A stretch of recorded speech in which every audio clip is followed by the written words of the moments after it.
Good morning and welcome to the Democratic Business Council of Northern Virginia's first edition of our candidate series, where we will be spending a little bit of time visiting with, we're starting with our statewide candidates for the Democratic nomination for statewide office.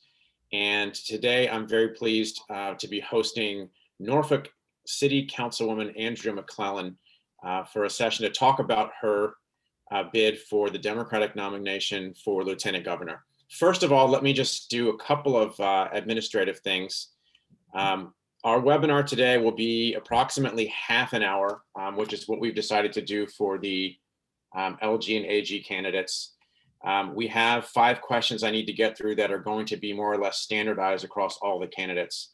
And then if there's time, I'll try to take audience questions, as many as we can get to. I do want to encourage those of you who are watching as guests and taking advantage of our free content. Thank you for being with us, but we'd love to have you as a member. If you find the content valuable, please go to DemBiz.com and join us. I want to recognize our sponsors, Carlos Del Toro, Michael Cook, Tom Greason, Lawana Russell, Montez Anderson, and Chris King. Thank you so much for your valuable support. As I mentioned, this is the beginning of a series of conversations with candidates for statewide office, and please stay tuned for further announcements about other candidate interviews, many of which have already been scheduled and are coming soon. Today, we're going to talk to Andria McClellan, who, as I mentioned, is on the Norfolk City Council. Andria grew up in Hampton Roads, went to University of Virginia before doing business school at Wharton.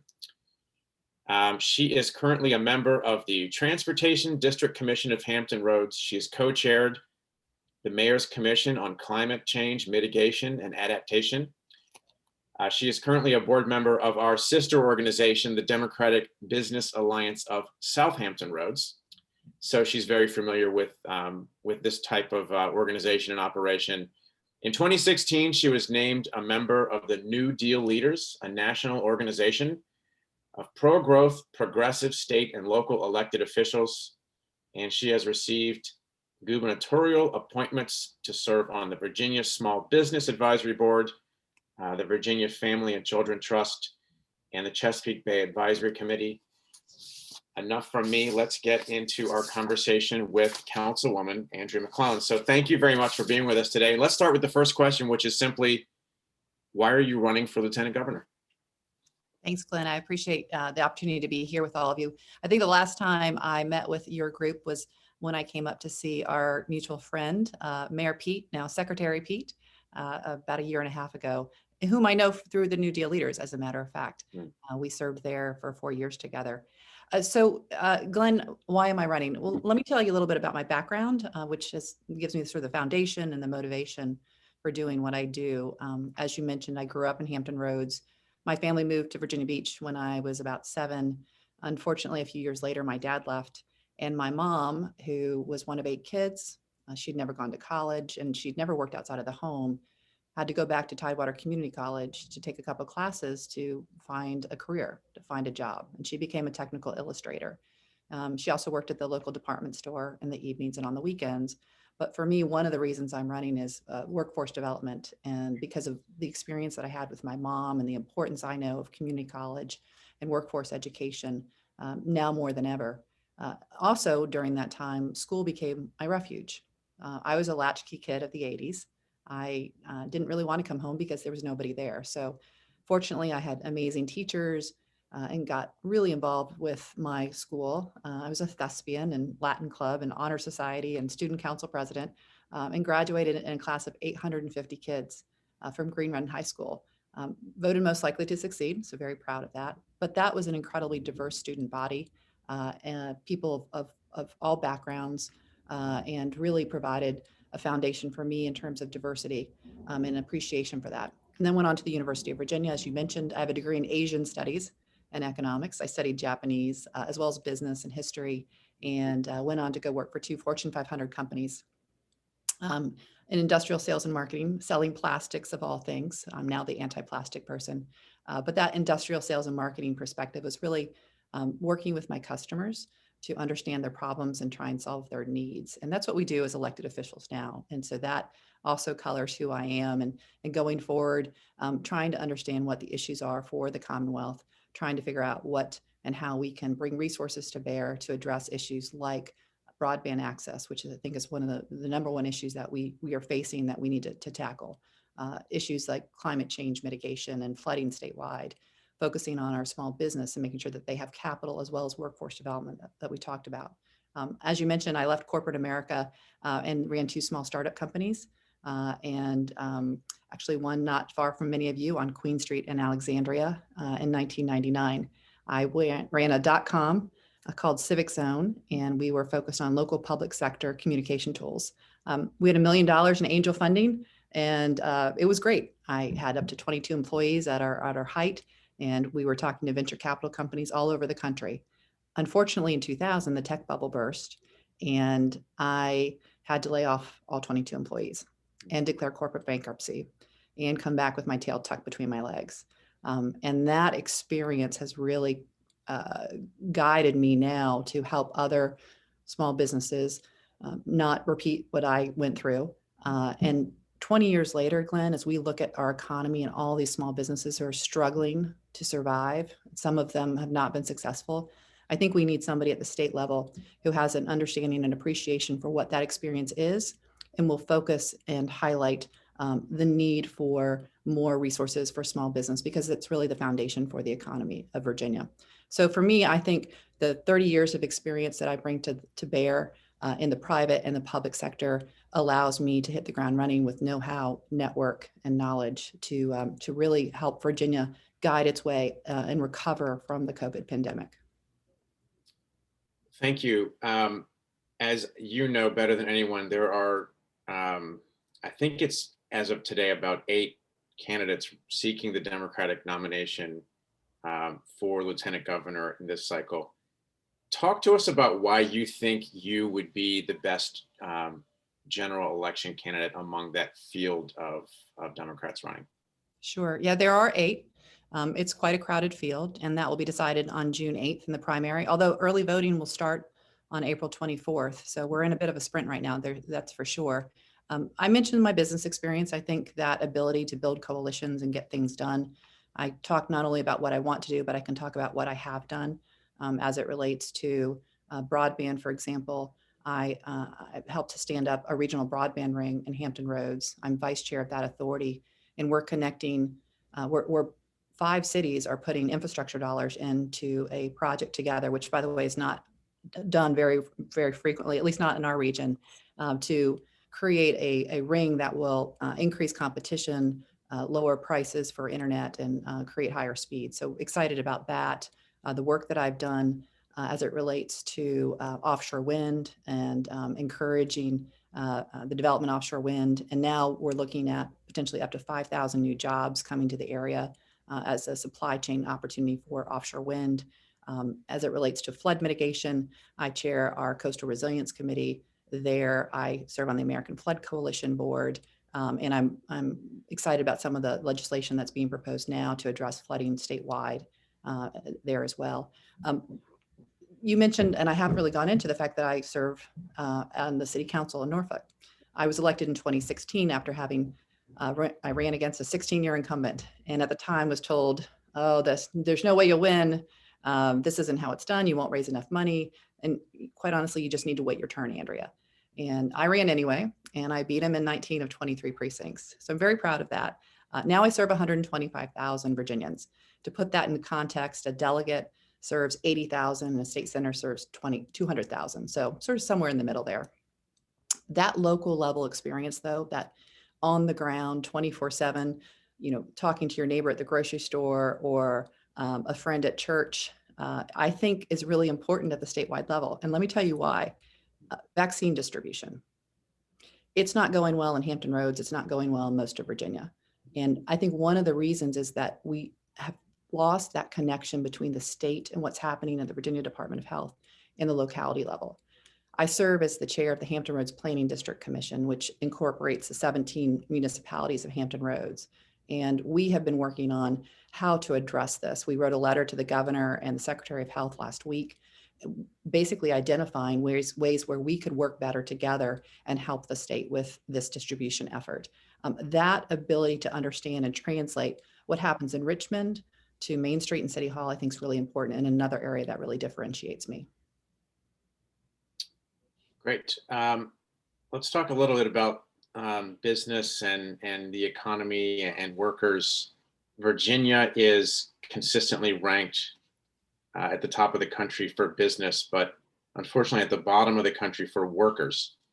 And so I'm interested for you to talk to our membership about how we can best balance economic growth with equity for working families and building a strong middle class for Virginia.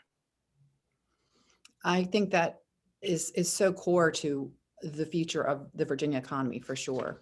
So in 2019, Virginia was ranked #1 for best place to do business by CNBC. Well, why was that? So I went back and I looked at that ranking because I'm really, we talk about the issue of we're a right to work state and everybody assumes that is the reason why. Well, that's actually was pretty far down in the list. The reason that we were ranked at that level was because of our workforce, because we have such an educated workforce, one of the top 10 in the country. I think 38% of, 38% of adults have a bachelor's degree or higher. We are ranked 4th in the nation in terms of concentration of degrees from the STEM areas. So it's really that educated workforce that ranks us there, as well as the fact that the military and federal and defense spending that happens in Virginia too. And obviously in Northern Virginia, that's a huge component. In Hampton Roads, it's a huge component here. That's another thing that I think I bring to the table is an understanding and appreciation for the military, veterans, and defense areas. So I think that I support repealing right to work. And I know that that's a little controversial in the business industry, but I think we've got to start focusing not only on growing business, but supporting our workforce. And I don't think that that's going to necessarily threaten our ability to have that #1 ranking this year.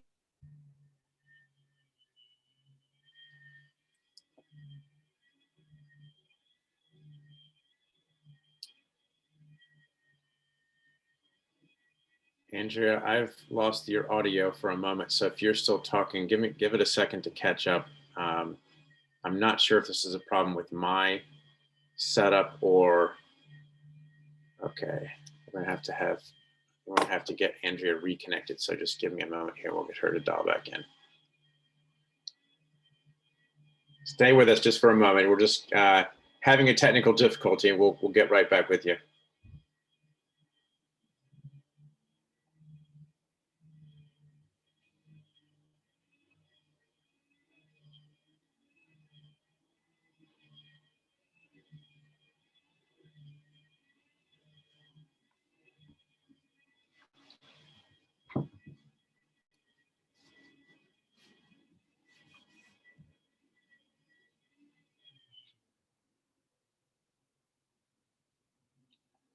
Just by way of quick update, Andrea contacted me and said she's trying to log back on now. So just bear with us. One of the unfortunate realities of our COVID working situation, we get the benefit of doing a lot of digital interaction, but we have the downside of having to suffer some technical challenges from time to time. Okay. So apparently in the midst of Andrea talking about broadband issues, her internet is went out and she's having to reset that. So you'll just bear with us for another couple of minutes. We'll see if we can get her reconnected.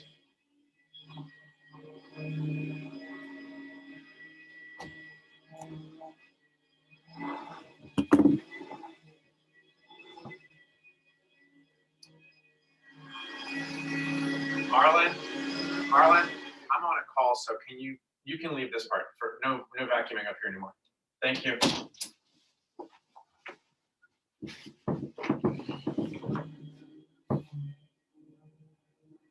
Okay, again, sorry about this. Just working on getting Andrea reestablished And she's got a internet hotspot that she's getting set up now to get back on. So if you'll just bear with us and stick with us for a couple more minutes.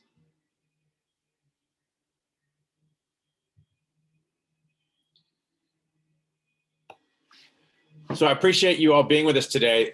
I don't have the schedule in front of me, and I wish I did, to read to you what we've already got lined up in terms of the statewide candidates, but I think by now we've reached out to everybody and have got a lot of great interviews lined up. So this is going to be, I think, a terrific opportunity. As we've already talked about today, we've got an embarrassment of riches when it comes to choice in our statewide elections. And this will be a nice forum to give folks an opportunity to get to know some of these candidates better. It's actually quite a nice range of folks from across the state as well. I mentioned that Andria was on the board of the Southampton Roads DemBiz. I'm a member of that as well. That's where I came from. I live in Arlington now. I used to represent the Hampton Roads area in Congress about 10 years ago. And I also grew up down in that area, so I have deep ties there, but moved to Arlington 3 years ago. And now a very proud Northern Virginia resident. And I run a little think tank that works on federal policy issues in Washington, which has been a lot of fun, especially lately. Okay, I'm just checking on Andria and getting her reconnected. I'm gonna keep trying to see if we can get her on, back on. Okay, here she is. Great. Welcome back. Can we talk about the need for more reliable internet service throughout the Commonwealth? And that's we were talking about that, and yes, it is an irony, and it's, these things happen, but we're glad that we got you back on. And let's just pick up where we left off. It was the question about the economy and workers. Oh, yeah. Yeah, I was just where you were talking about the balancing.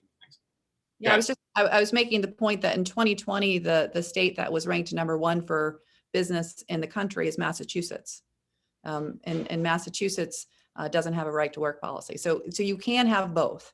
And I think it's about time that we start focusing on ensuring that our workers are also supported, and ensuring that, and that could be one of those things would be repealing right to work.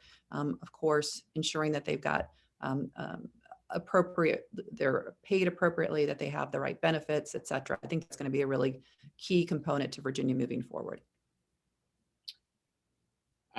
You got kind of cut off, so just want to make sure you had an opportunity to say anything else you wanted to say on building economic growth, balancing, creating a strong middle class. Anything else you wanted to add on the economy before we go on to the next question?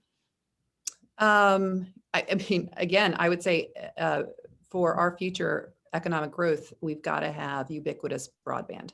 Yeah. It is foundational to not only the workforce, but to kids going to school, to folks accessing telehealth and telemental health, to the agricultural community. I really think that that's huge. And as Lieutenant Governor, recognizing the role as one of, has an opportunity to convene on a statewide basis, the best practices and the best resources. That's going to be the thing that I'd really like to focus on, is being the strategic broadband advisor for the state and looking at what we can access in terms of federal resources, best practices in other states. Bringing in our academia, nonprofit, et cetera. I think in the private sector, of course, as well. So really focusing on that. Great. And thanks again for rolling with us through this technical challenge. It was a good opportunity to talk about broadband access. And I'll tack on a few extra minutes on your time to make sure that you get, that you get a fair hearing here today. So let's go on to the next question. This is kind of a fun one. Describe a non-political life experience that helped define who you are.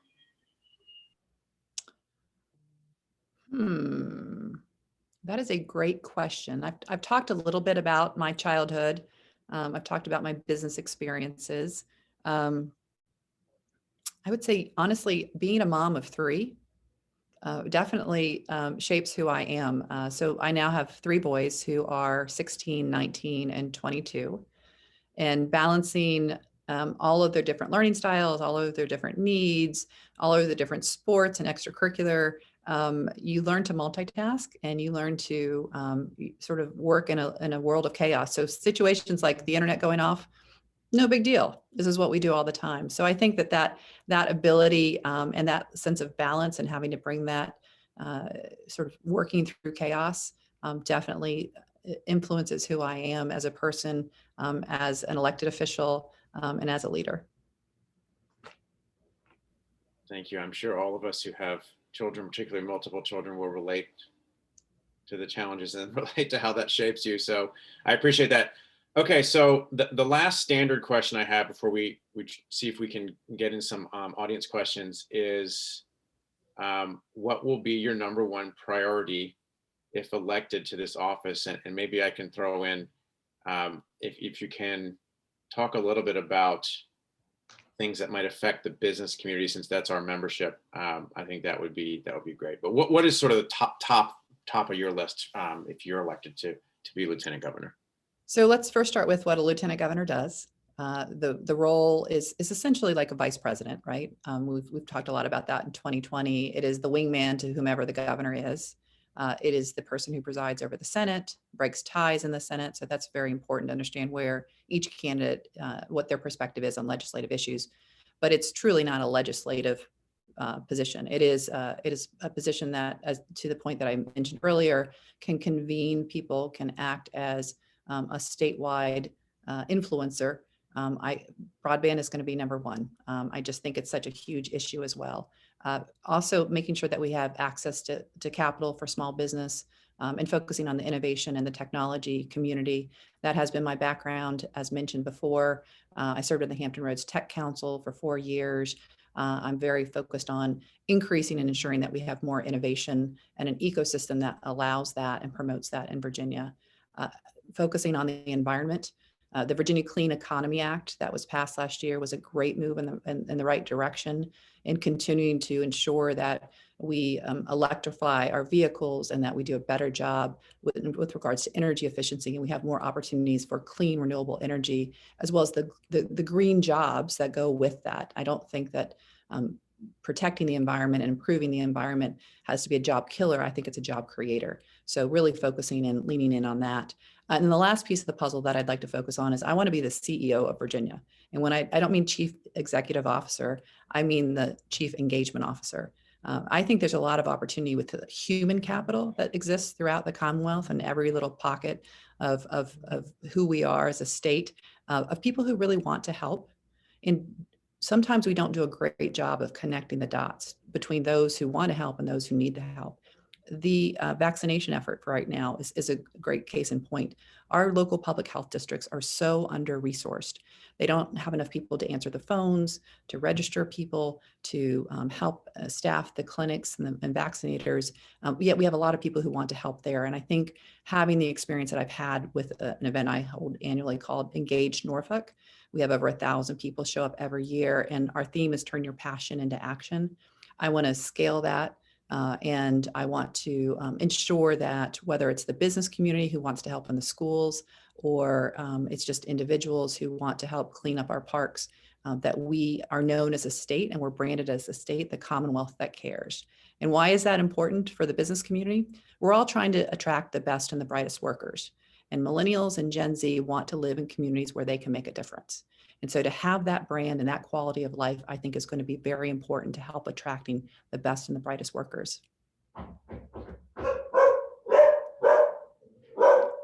Glenn, you're on mute and my dogs are barking. Apparently your dog was excited by that answer. So that's great. Thank you. I'm going to, we got a few more minutes, so I'm going to try to get some audience questions involved. And let me start with, I had a couple questions that were submitted ahead of time. So this one has to do with gun safety, and Virginia having passed a number of gun safety measures in last year's session. Can you please comment on the safety measures that were passed in the last session and your position on those? And can you specifically talk about what priority you might give to a public awareness campaign to help people understand substantial risk protection order or red flag law. That was one of the measures that were passed last year. So comment please on the laws that were passed in the last session and specifically about how we can communicate better on the red flag provision. Well, I mean, there were some incredible gun safety laws that were passed last year, and I'm very supportive of those. I think we need to reduce gun violence significantly. In full disclosure, my husband and my boys hunt, and so we do have guns in my household, but they are locked up. So I'm not anti-gun, but I am absolutely very much pro increasing awareness and preventing gun violence. As it relates to better communication of red flag laws, I think so much of what we do and so many of the problems that we often have is because we need to increase communication no matter what the actual law is. So I think that there's a lot of opportunity there. And I'm not an expert in this field, so I'd like to learn more before I comment on it. But I think that in general, we need to be talking with all the folks who might be at risk for those red flag laws and making sure that there's more awareness. And this is where the local level comes into play, working with the Community Services Board, working with the local cities and the counties. I think that's where that communication really needs to come from. Great. We got some other great questions. Let me try to get to, we've got at least 4 now. Maybe we can do like 1 minute each on these. So the first one is, do you own an electric vehicle or hybrid? And what is your position on rebates for electric vehicles, a bill now pending in the General Assembly? I am a proud owner of electric vehicle. I've driven a Tesla since, I guess, for about 2.5 years. I love it. I've driven her. Her name is Ruby, all over the country. And I was pleased to see, I think it was GM that announced earlier this week that they're going to stop producing gas-powered internal combustion engine vehicles by 2035. So there's definitely a move for that. I think we need to really think about how we pay for our roads in Virginia as we have more of electrification. Obviously, I don't pay for any gas taxes, so I'm not necessarily paying for our roads. So I think we need to be thinking about vehicle miles traveled and start implementing ways to make that transition as we move to more electrification. As it relates to rebates to incentivize people, I think that's a great idea. I'm encouraged and have written and worked with the mayor of Norfolk to write a letter of support on the clean car legislation that's going through with Delegate Bagby. I think we definitely need to provide more incentives to our automotive dealers to encourage them to supply EVs on their lots. Great. So yes, all for electric vehicles. So Carlos Del Toro asks, small businesses face significant challenges over large companies, especially in times of COVID, and also otherwise. What steps would you take to increase small business competition, especially as it applies to contracting with the state government, where large businesses have long had advantages? Well, listen, we're tackling this right now in the city of Norfolk as well. What the state can offer is procurement at the state level and the local level. We spend a lot of money, and if there are opportunities for carve outs for small business, I think that's where I would start, and also prioritizing SWAM, minority-owned businesses, I think is going to be really important too, to ensure that there's equity. Great. Let's go on to a question about the Chesapeake Bay. Bill Dickinson asks, as a current member of the Chesapeake Bay Council, in your role, potential role as Lieutenant Governor, how would you see the future of Chesapeake Bay restoration, particularly the problems that are created in Pennsylvania and New York and the Up Bay areas?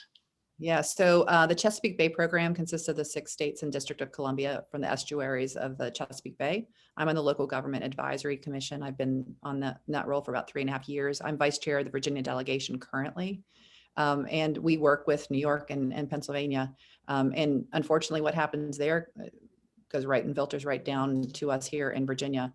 So continuing to encourage them to the extent that we can. I know that the governor is working with other governors to encourage and enforce the watershed improvement plans, the WIPs, in those other states. I think also within Virginia, we need to do a better job and continue to encourage and help fund in our agricultural communities, the ag runoff. it's a huge issue for us here in the state of Virginia. We need to continue to work with our farmers to make sure that that also improves. Thanks. Jack Worker asked, what can be done to fight the rise of right-wing extremism in Virginia? I'm sure something on all of our minds right now. Well, like so many are talking right now, I think the role of social media really needs to be explored. And I'm not sure that at a state level we can control that, but we can certainly encourage and work with our federal delegation to assist in that. I know that Senator Warner and Senator Kane have been talking about that along with our congressional delegation. Mm-hmm. A lot of it's education. How can we do a better job of ensuring at least that our students, when they're young, that they have the opportunity to learn about civics and that they get the right information and not the disinformation. I think that that is definitely an area where we can play a big role through the State Department of Education. Yeah, appreciate that. RJ Narang asked, what is your view on legalization and decriminalization of marijuana in Virginia? So I think the time has come in Virginia, and I think I don't know if it's going to pass this year, but if it's not this year, it's probably next. And I think legalization should happen in Virginia. I think, though, we need to be very careful as we consider this, that those who potentially benefit from the legalization, the growers and the retailers, that we ensure that those who have been most hurt from marijuana arrests, et cetera, people of color, that they have opportunities to participate in that economic growth. And it's not just big white pharma companies that do that. So having carve outs for social equity is going to be really, really important, as well as looking at the expungement of past marijuana offenses as well. But I think marijuana legalization, as the time has come, and I think Virginia needs to get on board. Great. Thank you. We reached the end of our official time, but since we lost a couple of minutes with the broadband challenges, let me just give you an opportunity, Councilwoman. If you any closing remarks you want to say, anything else you want our business membership to know about you. I've mentioned you're a board member of the Hampton Roads version of the same organization, so you have a sense of the membership and kind of what they're interested in. And as the first in a series of statewide candidates that we're going to be meeting, just wanted to give you an opportunity. Any closing thoughts, any parting messages you want to leave with our members about you and your candidacy?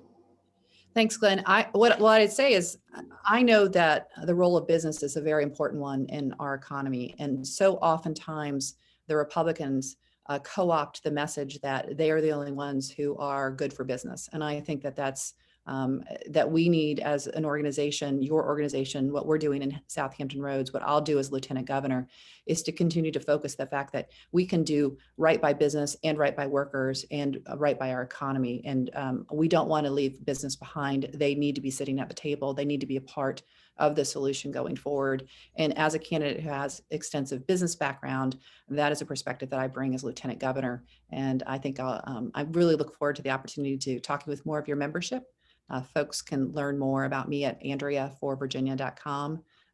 We are running a great race in a very crowded field, but I hope to earn your support and hope that you will consider casting a vote for Andria McClellan on June 8th.